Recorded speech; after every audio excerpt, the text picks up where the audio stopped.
Hello everyone, welcome back on English Zone channel. MPTET Grade 1 English Literature mains exam unit 17 आज हम discuss करेंगे, जो कि आपका पोइट्री का सेक्शन है आपके MPTET मेंस एग्जाम में।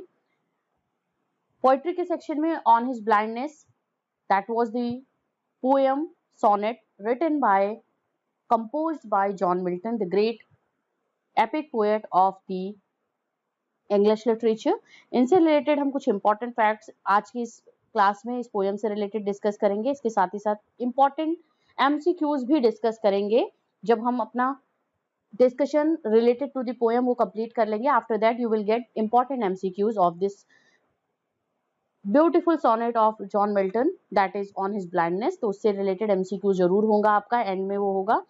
तो चलिए, आप सभी ने ये चैप्टर, ये पोएम जरूर पढ़ा होगा अपने इंग्लिश लिटरेचर जब आपने स्टडी करी है, चाहे वो ग्रेजुएशन में, चाहे वो 12th में करा हो या आपने पीजी करते वक्त करा हो। तो ये जो पोएम है, सोनेट है ऑन हिज ब्लाइंडनेस, इसके बारे में अगर हम देख, 14 लाइन्स की ये पोएम है। सोनेट रिगार्ड की जाती है, जो सोनेट पोएम होती हैं वो क्या होती हैं, 14 लाइन्स में लिखी जाती हैं, और ये एक ऑटोबायोग्राफिकल पोएम है। अगर हम बात करें तो this is the autobiographical poem of, किसकी पोएम है, जॉन मिल्टन की। ठीक है, क्या बात की है इस पोएम में जॉन मिल्टन ने, आप सभी इससे बहुत अच्छे से फेमिलियर हो कि जॉन मिल्टन ने इस पोएम में जो बात की है वो बात की है अपने आई साइट के लॉस्ट होने की बात की है, कि आई साइट लॉस्ट होने पे जो मेरा टैलेंट है, मैं बिना आई साइट के, बिना देखे हुए मैं कैसे किसी चीज की रचना कर सकता हूँ, किसी चीज को लिख सकता हूँ, और ईश्वर मुझसे बहुत नाराज होगा क्योंकि मुझे जो वो टैलेंट दिया हुआ है उससे मैं अच्छे तरीके से यूज नहीं कर पा रहा हूँ। तो इसके बारे में इस पोएम में, इस सोनेट में 14 लाइन्स में बात की है। ये पोएम जो है वो 2 पार्ट्स में डिवाइडेड है, आप सभी जानते हैं, ऑक्टेव एंड सेस्टेट फॉर्म में डिवाइडेड है। 8 लाइन्स स्टार्टिंग की, जिसमें वो अपने प्रॉब्लम्स को बताता है। ऑक्टेव एंड सेस्टेट में यही होता है किसी सोनेट में, जब भी ऑक्टेव जो होता है, जो जिसमें ये 8 लाइन्स की स्टैंजा और 6 लाइन को डिवाइड किया जाता है 2 पार्ट्स में सोनेट को, तो वहां पे क्या होता है, फर्स्ट जो पार्ट होता है 8 लाइन्स का, उसमें जो पोएट होता है वो कंप्लेन करता है, वो अपनी डिससैटिस्फैक्शन को शेयर करता है, जो रीडर्स होते हैं या जिससे वो बता रहा होता है अपनी बात को, वो अपनी बात को यहाँ पे बताता है, अपनी प्रॉब्लम्स को शेयर करता है, और लास्ट में जो 6 लाइन्स होती हैं उसमें उसे सोल्यूशन मिलता है किसी के थ्रू या खुद के कॉन्सेप्ट्स के थ्रू, जो उसकी आत्मा होती है या तो वो देती है, पेशेंस देता है। जैसे इसमें कौन आंसर करता है, उस प्रॉब्लम का सोल्यूशन कौन देता है, पेशेंस उसका देता है, जॉन मिल्टन का, कि खुद ही क्वेश्चन करके खुद ही आंसर वो निकालता है इसमें से। तो ये प्रॉब्लम्स पहले 8 लाइन्स में, उसके बाद 6 लाइन्स में सॉल्यूशन की बात होती है। ये सोनेट होता है जो ऑक्टेव एंड सिस्टेट में डिवाइडेड होते हैं। तो सबसे अगर पहले की बात करते हैं, when I consider how my light is spent, इसका बहुत मैं वन बाय वन एक्सप्लेनेशन नहीं करूंगी, थोड़ी थोड़ी चीजें मैंने आपको बता दी हैं। तो सबसे पहले इस सोनेट को जो जाना जाता था, इसी नेम से जाना जाता था, किसे, when I consider how my light is spent.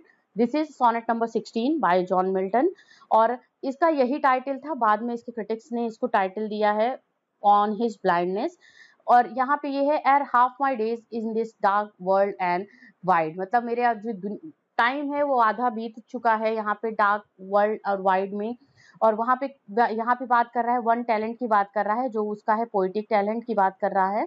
तो ये पूरी 14 लाइन्स की, मैंने कहा कि आपके लिए यहाँ पे पोएम को एक बार इंट्रोड्यूस करना जरूरी है। 14 लाइन्स की पोएम है। लास्ट की लाइन बहुत फेमस है, they also serve who only stand and wait. जो नए प्रिपरेशन करने वाले हैं, नए नए हैं, एस्पिरेंट्स हैं, अभी फर्स्ट टाइम एग्जाम दे रहे होंगे, उनके लिए कुछ लाइन्स को जानना बहुत जरूरी है। ये बहुत ही इंपॉर्टेंट लाइन है, इससे रिलेटेड क्वेश्चन आता है आपके एग्जाम में, कि they also serve who only stand and wait, from which poem this line is taken, या who is the composer of this line. और तो इसको यहाँ पे हम जॉन मिल्टन कहेंगे, और ऑन हिज ब्लाइंडनेस होगा।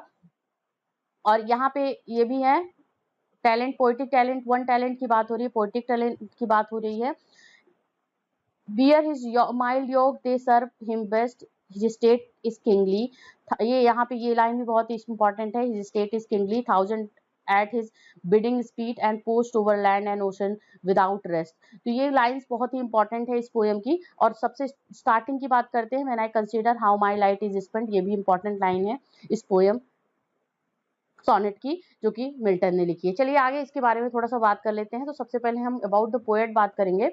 जॉन मिल्टन के बारे में बात करते हैं। 9 दिसंबर 1608 से लेकर के 8 ऑफ नवंबर 1674 का टाइम ड्यूरेशन जॉन मिल्टन का है। Birth year and this is the death year, ये यहाँ पे इनकी डेथ ईयर है। Was an English poet and intellectual, बहुत ही एक इंटेलेक्चुअल पर्सनैलिटी थे John Milton. He served as a civil servant for the Commonwealth of England under its council of state and later under Oliver Cromwell and was also known for his poetry and writing. देखिए इन्होंने क्या service भी दी है। ही was not only a poet and intellectual personality of England but also he serve the British government, British authority को भी सर्व किया है। सर्वेंट, वो सिविल सर्वेंट रहे हैं, मतलब एक सरकारी नौकरी पे तैनात थे वो, कहाँ पे, कॉमनवेल्थ ऑफ इंग्लैंड में। इसके साथ ही साथ इन्होंने ओलिवर क्रॉमवेल के लिए भी काम किया हुआ है। अपनी पोइट्री और राइटिंग्स के लिए बहुत फेमस हैं, इंपॉर्टेंट है paradise lost, the epic poem, Lycidas, साथ ही साथ on his blindness, paradise regained, Samson agonist, ये कुछ इंपॉर्टेंट पोएम्स हैं, वर्क हैं जो इन्होंने लिखे हुए हैं। इसके साथ ही साथ ये क्या है कि often tackled political issues in the time of religious and political instability। वो टाइम था, प्यूरिटन एरा का टाइम था, जब इन्होंने अपना राइटिंग लिखा था, ये जब काम करते थे, जब ये सिविल सर्वेंट थे। तो कुछ ऐसे इश्यूज को भी इन्होंने, जो रिलीजियस मैटर पे इश्यूज थे या पॉलिटिकल इश्यूज को भी बहुत ही डेलिकेटली इन्होंने हैंडल करा हुआ है। और क्योंकि at that time there was a religious and political instability in England. तो ये पोएट के बारे में थोड़ा सा ब्रीफ इंट्रोडक्शन रहा। आगे हम पोएम के बारे में पढ़ते हैं, थोड़ा सा पोएम को समझ लेते हैं क्या पोएम है। The poem on his blindness is an autobiographical sonnet, जैसा मैंने स्टार्टिंग में ही आपको बताया है, which he expresses his feeling as a blind person. As a blind person अपनी फीलिंग को शेयर किया है। किसने? जॉन मिल्टन ने किया है, कि मैं एक अंधा इंसान हो चुका हूँ। और the poet thinks in the beginning that he will not be able to serve God as his sight is gone। Starting में क्या सोचता है, जो मैंने आपको बताया 8 लाइन्स हैं स्टार्टिंग की सोनेट की, उसमें क्या वो अपनी बातों को कहता है। तो उसका जो एक सेंट्रल, जो एक आप एसेंस बोलोगे, वो क्या है कि पोएट सोच रहा है कि अब तो मैं ईश्वर की को सर्व नहीं कर पाऊंगा थ्रू माय राइटिंग, अपनी राइटिंग के थ्रू वो अपने आप को, ईश्वर को सर्व नहीं कर पाएगा, क्योंकि उसकी साइट पूरी तरीके से जा चुकी है। अब वो देख नहीं सकता है, तो कैसे, बिना देखे कैसे वो लिखेगा। और वो लिखने के जो एक टैलेंट है उसके अंदर, जिससे वो ईश्वर की सेवा कर सकता है, उनके प्रेज में, उनके लिए कुछ कविताएं लिख सकता है, कुछ राइटिंग्स लिख सकता है। जब वो लिख ही नहीं पाएगा तो वो टैलेंट किस काम का है उसके लिए। और ये जो टैलेंट दिया है ईश्वर ने, उसको पूरी तरीके से यूज नहीं कर रहा है, तो इससे उसको ईश्वर की डांट भी सुनने को मिलेगी, या ईश्वर उनसे खुश नहीं होगा। ये ऐसा उन्होंने बोला है अपने इसमें। इसके बाद क्या है, as the poem develops he begins to believe that God wants him to keep working in spite of the fact that his job caused him to lose his sight. In the and he is assured that he is serving God like the angel who just wait for the order of God। तो ये क्या है, एक angel की तरह, जैसे बहुत से एंजल्स होते हैं, वो ईश्वर के एक ऑर्डर को लेने के लिए, मतलब ईश्वर उनको एक ऑर्डर ऐसा कुछ दे दे, एक उनसे कुछ काम करवा ले, इसके लिए वो वेट करते रहते हैं। तो एंड में, इस पोएम के एंड में जॉन मिल्टन को ये चीज़ें समझ में आ जाती हैं। वहाँ पे वो कहता भी है कि अब मुझे पता है कि अब मैं ईश्वर को सर्व कर रहा हूँ। कैसे? मैं मैं खड़ा हूँ and I am waiting for the order of God and in that way I am serving God. उस तरीके से मैं गॉड को सर्व कर रहा हूँ, क्योंकि मैं उनके उस एक आदेश के लिए इंतजार कर रहा हूँ। और ये क्या है, ये सर्विंग ऑफ गॉड ही है। अगला है, यहाँ पे देखते हैं, समरी के बारे में बात करते हैं इस पोएम की। When I think how I have lost my vision even before middle age, and how I am unable to use my best talent to serve God, how I want to ask if God requires his servants to work for him even if they don't have vision। तो ये line है, starting की line का ये summary है, कि जब वो सोचता है कि मेरी लाइफ, व्हेन आई थिंक कि कैसे मेरी लाइफ को मैंने खो दिया है, मैंने विजन को मैंने खो दिया है, मैं अपनी आईसाइट को खो चुका हूँ। इवन बिफोर मिडिल एज, मतलब मेरे अभी ज़िंदगी के पड़ाव जो मेरी लाइफ है उसका मिडिल एज भी नहीं हुआ है, उसके पहले ही मैं अपनी आई साइट को खो चुका हूँ। और अगर हम इसकी बात करते हैं तो आई साइट इन्होंने किस ईयर में अपना पूरी तरीके से कंप्लीटली खो चुका था। वो देखिए धीरे-धीरे इनका जो विज़न था वो वीक होता जा गया और 1652 का टाइम था, 1652 का ईयर था वो।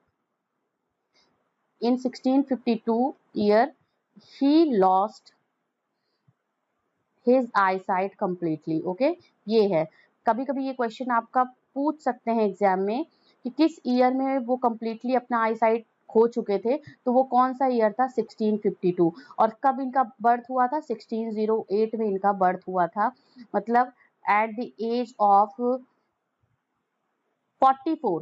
ठीक है, 44 इयर्स के थे तभी इन्होंने अपनी आईसाइट जो थी वो खो दी थी। ठीक है, तो ये यहाँ पे हम इसको करेक्ट आंसर करेंगे। 44 इयर्स के थे और कब कौन सा ईयर वो था 1652 का।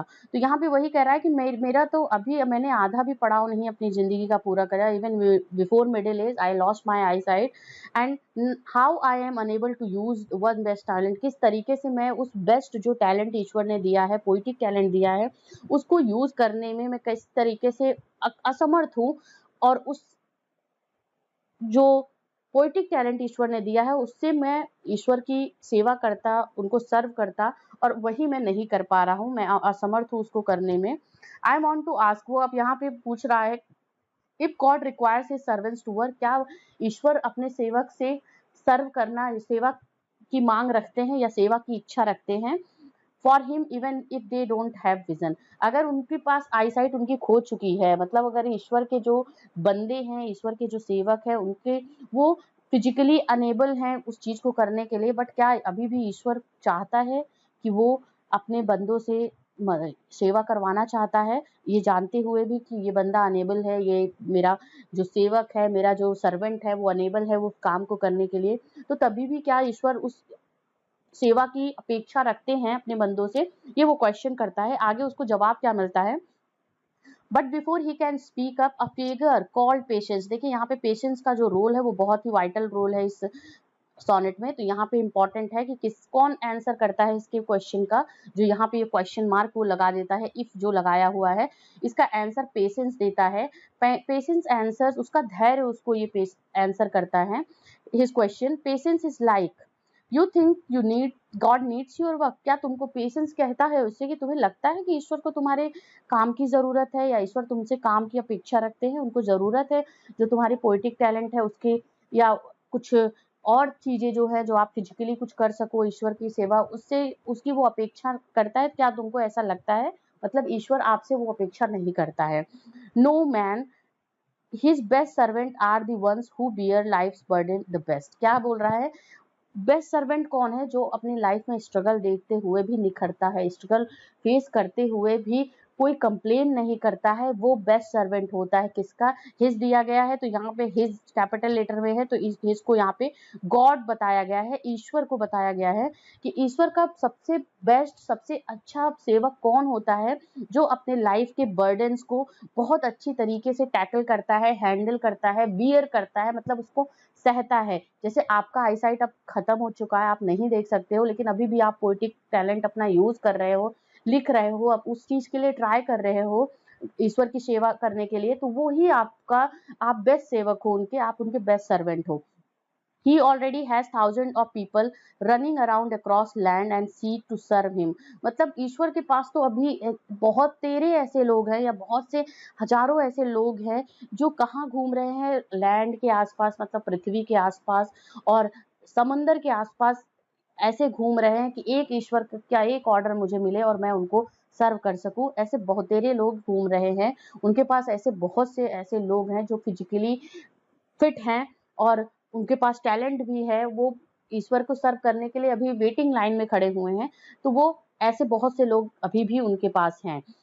You can just stand right there and wait on him and that's enough. क्या कह रहा है पेशेंस उसका कि आप भी उसी लाइन में खड़े हो जाइए और आप भी ईश्वर का इंतजार करिए, उनके उस ऑर्डर का इंतजार करिए, उनकी उस एक शक्ति का, एक पावर का, कि वो आपको एक इशारा करे और आप उनके लिए कुछ काम करो। ये आप क्या करो, खड़े होकर के, they only serve who stand and wait, ये लाइन जो दी गई है कि जो खड़े रहते हैं अपनी बारी का इंतजार करते हैं ना, वो भी ईश्वर की सेवा ही कर रहे होते हैं। ये इसका समरी हुआ। आगे हम बात करते हैं स्ट्रक्चर एंड फॉर्म की, बात कर लेते हैं इस पोएम की। When I consider how my light is spent by Milton is a 14 line traditional Miltonic sonnet है। This means that 14 lines follow a rhyme scheme, जो कि मिल्टोनिक सोनेट का है A B B A C D E C D E. ये इनका rhyming scheme है। यहाँ पे 8 लाइन्स का ये पैटर्न होता है, ए बी बी ए, और 6 लाइन्स का है सी डी ई। ठीक है, ये 6 लाइन्स का पैटर्न होता है जिसको हम सिस्टेट बोलते हैं। एंड ये ऑक्टेव 8 लाइन्स का पैसेज है, पैटर्न है। ए बी ए, बिल्कुल कंफ्यूज नहीं होना है, ए बी ए एंड साथ ही साथ सी डी ई। आगे है and conform to iambic pentameter. और जो ये मिल्टोनिक जो सोनेट है, जो इसकी लाइन्स है, किसमें लिखी है, आयम्बिक पेंटामीटर में लिखी है, स्ट्रेस एंड अनस्ट्रेस लाइन में लिखी गई हैं। इसके साथ ही साथ it is separated into 1 octave, the first 8 lines and 1 sestet, the remaining 6 line, जो हमने अभी डिस्कस करा, आपसे बताया कि ये जो है 1 ऑक्टेव मतलब 1 8 लाइन्स की में डिवाइडेड होता है। ये दो जो पोएम होती है, सोनेट होती है, जो मिल्टोनिक सोनेट है, पेट्रार्कन सोनेट के बेस्ड ऑन होते हैं ऐसे सोनेट्स जो मिल्टन ने लिखा हुआ है। और लास्ट में 6 लाइन्स होते हैं जो कि 1 सेस्टेड कहलाती हैं। आगे चलिए बात कर लेते हैं, थीम की बात कर लेते हैं इस पोएम में। तो फ्रेंड्स, आपको क्लास कैसी लग रही है ये ज़रूर मुझे बताइएगा। इसमें मैंने ये सब चीज़ें जो दी हैं सो दैट आप समझ सको कि ये जो पोएम है आपने पढ़ी ऑलरेडी होगी। एक रिवीजन कर लीजिए आप सभी, और इसके इंपॉर्टेंट थीम को भी देख लीजिए। स्ट्रक्चर एंड फॉर्म क्या क्या है ये भी देख लीजिए, सो दैट कि एग्जाम में अगर कोई क्वेश्चन आता है तो वो स्किप ना होने पाए आपसे। On his blindness a poem which Milton reflects on his faith as he is turning blind। अपने फेथ के एक तरीके से ये फेथ का है, डिटर्मिनेशन की चीजें हैं, determination and faith in God, ये इंपॉर्टेंट इसके थीम है। On his blindness centre on Milton faith in God, ये इसका इंपॉर्टेंट एक जो थीम है, faith in God is one theme अगर इसकी बात करते हैं। And as he is losing his sight, the poem is a sonnet that uses figurative language to express Milton's fear भी है, frustration and acceptance। These are the important themes involved in this poem। ठीक है, ये है fears, frustration and acceptance, and also faith in God is the important themes of this poem on his blindness or when I consider how my light is spent। आगे चलिए questions को देख लेते हैं। John Milton belongs to Elizabethan, Puritan, metaphysical, या है आपका none of these. तो जॉन मिल्टन जो थे वो कहाँ से बिलोंग करते थे, प्यूरिटन एज से बिलोंग करते, तो ऑप्शन ए बी हमारा यहाँ पे करेक्ट आंसर होगा। Number 2, how my light is spent is about which light is Milton talking, किस लाइट के बारे में यहाँ पे जो लाइट बताया गया है, how my light is spent, तो लाइट क्या है जिसके बारे में मिल्टन बात कर रहे हैं अपनी इस पोएम में। रोड लाइट, हिज आई साइट, हिज हाउस लाइट, या है नन ऑफ दिस, तो क्या है ये आप सभी जानते हो, हिज आई साइट, मतलब उनका जो है वो विजन, देखने की जो शक्ति है उसके बारे में मिल्टन ने लाइट के को एक तरीके से डिनोट करा है। ऑप्शन इसका बी भी करेक्ट होगा। नंबर 3 देखते हैं, in the first 2 stanzas of the poem the poet feels himself frustrated and depressed, cheerful and happy, reassured and optimistic, या है hopeful। तो जो पहली 2 स्टैंजा है कि 4 लाइंस जो ऑक्टेव की हम बात कर रहे हैं, 2 स्टैंजा जो है इसके वो किसके बारे में बात जा रहा है, उस 2 स्टैंजा में पोएट कैसा फील कर रहा है, तो ऑब्वियसली वहां पे वो कंप्लेनिंग है, वो डिसअपॉइंटेड है, तो यहाँ पे ऑप्शन ए करेक्ट होगा, क्योंकि अपने आईसाइट के खोने की कंप्लेन कर रहा है, उसमें वो दुख जता रहा है, उस पर अपना एक्सप्रेस कर रहा है अपनी जो फीलिंग्स हैं, डिसअपॉइंटिंग फीलिंग है, सैड फीलिंग्स हैं, तो यहाँ पे फ्रस्ट्रेटेड है और डिप्रेस्ड है first 2 lines of the poem of on his blindness, तो ऑप्शन ए को हम यहाँ पे करेक्ट करेंगे। नेक्स्ट क्वेश्चन देखते हैं number 4, God would child the poet because of not, Ishwar, child यहाँ पे डांटना होगा, डांटना, तो ईश्वर क्यों डांटेगा उसको? Because of not using bravery, using blindness, या है पोएटिक टैलेंट या रिलीजियसनेस। तो यहाँ पे ऑप्शन सी को करेक्ट करेंगे, using, not using poetic talent. Poetic talent ना यूज करने के लिए वो डांटेगा गॉड जॉन मिल्टन को, ऐसा वो सोचता है पहली 2 लाइन्स में। 5th नंबर क्वेश्चन है, his talent has become useless because of, उसका जो टैलेंट है वो यूजलेस हो चुका है। किस वजह से यूजलेस हो चुका है? वो टैलेंट जो है वो कौन सा टैलेंट है? पोएटिक टैलेंट है। देखिए पोएटिक टैलेंट की अगर बात आती है तो पोएटिक टैलेंट ही होगा वहां पे, ठीक है, इसको देखिएगा जरूर।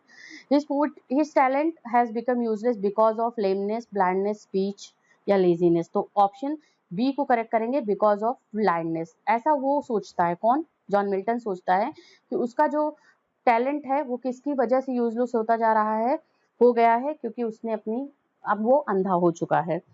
Number 6 we have in the first line, when I consider how my light is spent, what does light means? देखिए फिर से वहीं पे बात हो रही है, light means मतलब यहाँ पे आई साइट की बात हो रही है। ये क्वेश्चन इस तरीके से भी पूछा गया है तो इसको मैंने यहाँ पे पिक कर लिया है, ऑप्शन सी करेक्ट होगा। 6 के बाद 7, why Milton thinks that God will chide him? अब देखिए ये क्वेश्चन फिर से थोड़ा सा लेंदी वे में इसके ऑप्शंस को दे दिया गया है, थोड़ा डिटेल में ऑप्शन दिया गया है कि वाई मिल्टन थिंक्स, मिल्टन क्यों सोचता है कि ईश्वर उसको डांटेगा, ईश्वर से उसको डांट फटकार सुनने को मिलेगी। Because of his inability in presenting his true account, या है because of his loss of eyesight, because of his loss of health and happiness, because of his writing great sonnet in praise of God. तो यहाँ पे option A को correct करेंगे, option B को नहीं करेंगे। यहाँ पे हम ऑप्शन ए, देखिए इसीलिए इस क्वेश्चन को मैंने पिक किया हुआ है, यहाँ पे मेंशन करा है कि मिल्टन क्यों सोचता है कि ईश्वर उसे डांटेगा, क्योंकि वो इनेबल है, क्या है कि मतलब असमर्थ है, इन प्रेजेंटिंग हिज ट्रू अकाउंट, अपनी जो ट्रू अकाउंट का यहाँ पे ट्रू पावर, जो अपनी पावर है, पावर किसकी है? पावर ऑफ राइटिंग पोइट्री या पोइटिक टैलेंट। पोएटिक टैलेंट वाली जो उसके अंदर पावर है वो उसको सही से यूज करने में इनेबल है, असमर्थ है, इसी वजह से उसको डांट मिलेगी। इसलिए नहीं डांट मिलेगी कि उसकी आंखें खो गई हैं या आई साइट, उसका जो है देखने की शक्ति उसकी क्षीण हो चुकी है, खो चुकी है, इसलिए उसको डांट नहीं मिलेगी। उसको डांट इसलिए मिलेगी क्योंकि वो अपना जो है, अपना ट्रू पावर जो है, ट्रू अकाउंट जो है, जो वो करने में समर्थ है, कि मतलब वो कविता लिखने में समर्थ है, पोएटिक टैलेंट उसके अंदर ऐसा है, ईश्वर ने दिया हुआ है, और वो उसको करने में असमर्थ है, इसलिए उसको डांट मिलेगी। ये आंसर होगा 7 का, तो ऑप्शन ए करेक्ट होगा। ये क्वेश्चन जरूर एक बार फिर से पढ़ के आप इसका करेक्ट आंसर समझ जाओगे। नंबर 8, इधर मैन्स वर्क और his own gifts, his own gifts in this line referred. इधर मैन्स वर्क या हिज ओन गिफ्ट्स, यहाँ पे ओन गिफ्ट क्या मतलब है इस लाइन में? Milton's gift, Milton's poetic talent, या God's gift offer to Milton, या है Milton's blindness. Option C correct होगा, क्योंकि गॉड का जो गिफ्ट है जो मिल्टन को मिला हुआ है वो मतलब है, और हिज ओन गिफ्ट, ठीक है, इधर मैन्स वर्क और हिज ओन गिफ्ट, तो यहाँ पे God's gift offer to Milton, answer C correct है क्वेश्चन नंबर 8 का। 9 we have, in the last 2 stanzas of the poet feels himself. Last 2 stanza में पोएट क्या फील करता है? Frustrated and depressed. देखिए अभी क्वेश्चन था कि फर्स्ट 2 स्टैंजा में पोएट क्या फील कर रहा है, अब लास्ट के 2 स्टैंजा में पोएट क्या फील कर रहा है, उसके बारे में यहाँ पे बात हो रही है। लास्ट 2 स्टैंजा का मतलब यहाँ पे जो सीडी की बात हो रही है उसके बारे में यहाँ पे है। फ्रस्ट्रेटेड एंड डेस्परेट, या है depressed and sad, cheated and gloomy, या रीअश्योर्ड एंड ऑप्टिमिस्टिक। तो ऑप्शन डी करेक्ट होगा, क्योंकि लास्ट की लाइंस में इसको एक तरीके से होप मिलता है, पेशेंस इसका जब इसको आंसर करता है तो ये रीअश्योर्ड हो जाता है कि मैं किस तरीके से ईश्वर की सेवा कर सकता हूँ, और एक आशावादी अप्रोच के साथ में इस पोयम को एंड करता है, सोनेट को एंड करता है, सोनेट जॉन मिल्टन इसको करते हैं। नेक्स्ट क्वेश्चन है 10 number, what is the rhyme scheme of the sestet of Milton. So यहाँ पे सोनेट होना चाहिए। मिल्टन के सोनेट का जो है वो लास्ट राइमिंग स्कीम क्या है? सीडीसी या सीडीई, सीबीसी, सीबीसी, या बीसीबी, बीसीबी। तो देखिए इन सब चीजों में स्टार्टिंग के जो एस्पिरेंट्स हैं, जो अभी प्रिपरेशन कर रहे हैं, फर्स्ट टाइम एग्जाम दे रहे हैं, वो थोड़े से कंफ्यूज हो सकते हैं, बट कंफ्यूज नहीं होना है। इसका जो राइमिंग स्कीम होता है वो सीडीई होता है। ऑप्शन बी करेक्ट होगा इस क्वेश्चन नंबर 10 का। 11 की तरफ चलते हैं। Milton central concern in the poem is for his, Milton का जो सेंट्रल कंसर्न है, जो एक उसकी जो परेशानी है, कंसर्न की बात आप कर लो, जो उस पे वो सोच रहा है, जिस पे उसने पोयम लिखी है, इस पोयम में वो किसके लिए लिखी है? Remaining daylight, reputation as a writer, faith in God, या इज टैलेंट एंड आईसाइट। तो ऑप्शन जो होगा वो डी करेक्ट होगा। हिज टैलेंट, यहाँ पे होगा हिज टैलेंट एंड आईसाइट, मतलब अपने टैलेंट और आईसाइट के बारे में उसने बात की है इस पोयम में।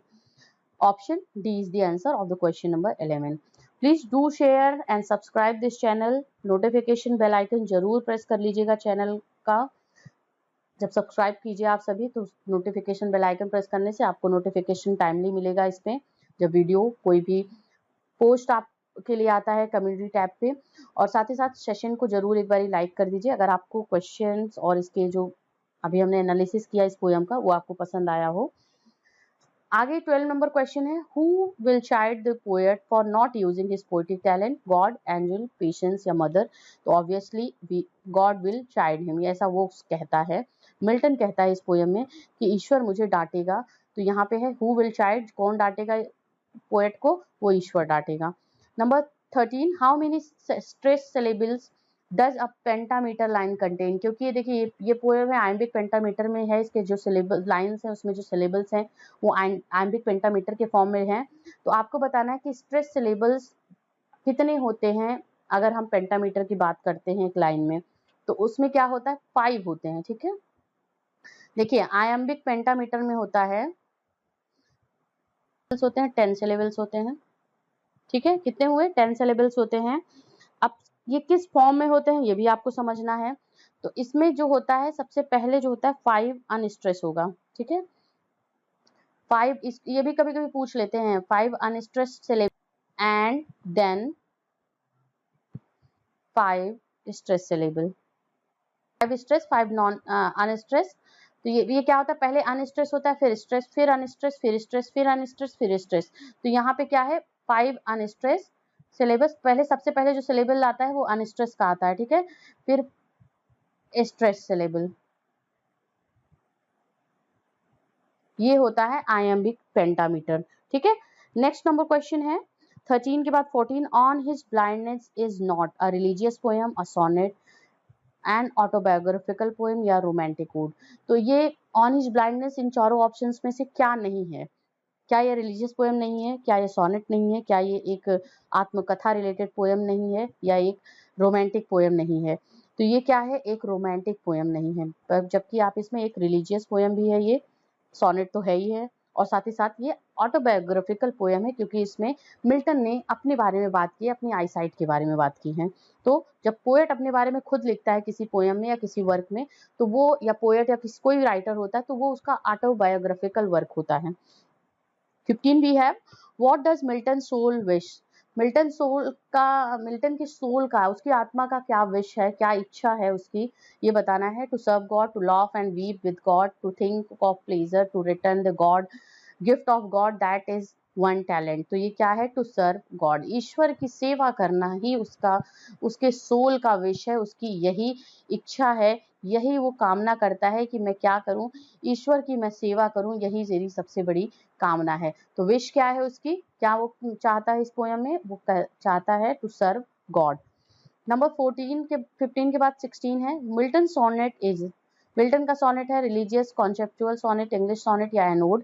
तो ये क्या है, एक रिलीजियस सोनेट है। देखिए ऐसे ऐसे क्वेश्चन बन सकते हैं, तो आपको वहां पे करेक्ट आंसर, इंग्लिश सोनेट भी यहाँ पे लिखा है, कॉन्सेप्चुअल सोनेट भी लिखा है, एनोड लिखा है, रिलीजियस भी लिखा है, लेकिन ये रिलीजियस सोनेट है क्योंकि इसमें गॉड का डिस्क्रिप्शन है, ईश्वर की बात हो रही है, तो ये एक धार्मिक सोनेट है। Number 17, when I consider how my light is spent is a poem by John Milton, what is the other name? देखिए when I consider, new aspirants please, जो नए हो आप एग्जाम में जा रहे हो, अगर पोयम में या किसी क्वेश्चन में आपके when I consider how my light is spent आ रहा है, तो वो जॉन मिल्टन की पोयम ऑन हिज ब्लाइंडनेस के बारे में ही बात हो रही है। तो what is the other name? Areopagitica, ये वर्क है जॉन मिल्टन का ही, पैराडाइज लॉस्ट है, ऑन हिज ब्लाइंडनेस है, सैमसन अगोनिस्ट है। तो ऑप्शन बी करेक्ट होगा, on his blindness, okay, is the other name of. Next number 18, In On His Blindness, Milton's central concern is for his sight, remaining daylight, faith and relationship with God, reputation as a writer. हमने बात की, ये question already हमने discuss कर लिया है। तो यहाँ पे his sight या his आई साइट, यहाँ पे his sight, दृष्टि की बात हो रही है यहाँ पे, तो ये आंसर करेक्ट होगा option A. 19 we have the structure of the poem is best described as stanzas, ode, metaphor या sonnet। तो जो स्ट्रक्चर है इस पोएम का वो बेस्ट डिस्क्राइब करना है तो वो क्या है, वो सोनेट है। ये पोएम कौन सी है, सोनेट है। 20 we have the poem On His Blindness is written in dash rhyme scheme, Petrarchan, Shakespearean या है इटालियन या है फ्रेंच। तो ये क्या है, option A Petrarchan rhyme scheme पे बात हो रही है। ये पोएम लिखी गई है जिसमें एबीबीए साथ ही साथ सीडीई की बात की गई है। ठीक है, ये लाइन लिखी है तो ये पेट्रार्कन राइम स्कीम है। तो option A is the answer of the question number 20। On His Blindness is written in Petrarchan rhyme scheme. Next we have 21. What is the meaning of chide? Chide का मतलब क्या है, praise, scold, gift या dream। तो obviously we have the scold। praise, chide का मतलब डांटना होता है, तो scold का मतलब भी डांटना होता है। तो ये यहाँ पे मीनिंग पूछा जा रहा है, इसका मतलब चाइड का मतलब क्या है, डांटना, स्कोल्ड, डांटना, option B. 22 what the word talent in Milton sonnet means. Talent का मतलब मिल्टन के सोनेट में क्या है, बार बार ये क्वेश्चन हमने पढ़ा हुआ है। तो talent of poetry, option B is the answer. Next one we have who replies to Milton's question in the poem. देखिए ये क्वेश्चन आ गया, इंपॉर्टेंट क्वेश्चन है। Who replies to Milton's question in the poem. देखिए अभी हमने यहाँ पे क्योंकि हम ऑन हिज ब्लाइंडनेस की बात कर रहे हैं तो यहाँ पे मैंने पोएम लिखा हुआ है, लेकिन आपके एग्जाम में ये आएगा ऑन हिज ब्लाइंडनेस यहाँ पे लिखा होगा। ठीक है, या when I consider how my light is spent, ये ऐसा आ सकता है। Who replies to Milton's question in the poem on his blindness या when I consider how my light is spent. तो वो कौन रिप्लाई करता है, वो उसके जवाब, उसके जितने आप उस क्वेश्चंस होते हैं या जितने उसके एक तरीके से उसका जो आप बात कर लो, उसका कॉन्शियस जो बोलता है वो क्या बोलता है, पेशेंस बोलता है, उसके आंसर करता है। तो ऑप्शन ए करेक्ट है। Number 24 how many sonnets in all were written by Milton. Milton ने ओवरऑल कितने सोनेट्स लिखे हैं, ये क्वेश्चन देख लीजिएगा आप सभी, आंसर करिए इसका। हाउ मेनी, 18, 24, 48 या 28। तो ऑप्शन बी करेक्ट होगा, 24। 24 सोनेट्स लिखे हैं मिल्टन ने अपने करियर में। तो ये होगा how many sonnets in all were written by Milton. तो number of sonnets that are 24, option B is the answer. Next we have in which what year was John Milton born. 1608, 1674, 1600 and 1667। तो option A correct है, 1608। Next question है what year did Milton die. 1667, 1608, 1674, 1684। तो वो है option C 1670। So here we have the questions and analysis of the poem on his blindness and इससे related हमने discuss कर लिया अपना क्वेश्चन जो है। और आपका 17 सेक्शन में से, पोइट्री सेक्शन में से हमने 1 पोएम कंप्लीट कर लिया। नेक्स्ट हम 10 एबे से बात करेंगे, उसका एनालिसिस और उसके इंपॉर्टेंट एमसीक्यू डिस्कस करेंगे। यहाँ पे आपको प्लेलिस्ट दिख रहा है जो कि आपका 16, 17, 18 जो यूनिट है, 18, 19, 20 यूनिट अभी तक हमने क्लियर कर लिया है। और एमपीटेट प्लेलिस्ट पे जरूर क्लिक करके आप सभी इसको पढ़ लीजिए, इसके जो वीडियोज हैं इस लिंक में। और साथ ही साथ अभी तक लाइक नहीं किया है सेशन को तो एंड में जरूर इसको लाइक कर दीजिए। आप सभी से मैं मिलती हूँ नेक्स्ट क्लास में। Till then keep watching English zone. Thank you for being here on this channel.